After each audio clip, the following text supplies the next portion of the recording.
Qatga qarayapsan-a? Aka, uzri, просто meni yo'lim edi-da. Nima yo'lni sen sotib olganmisan?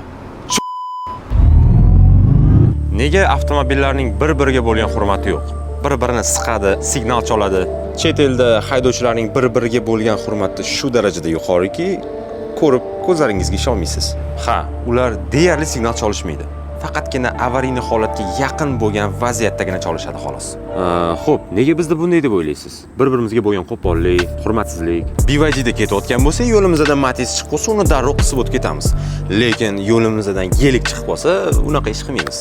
Ko'p holatlarda peshxodni ustiga borib haydaydigan haydovchilarni ham ko'rganmiz. Muammo yo'llarimizda deb o'ylaysizmi? Yo'q. Hamma muammo o'zimizda.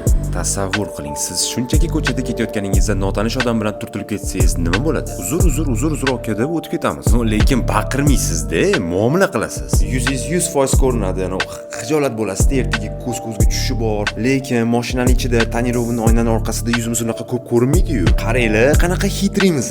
Mashinaning ichida yuzimiz ko'rinmaydi, ichiga o'tirib olganmiz. Bir-birimizni ko'rmaymiz-da. Bo't, ana o'shanda asl yuzimiz ochiladi.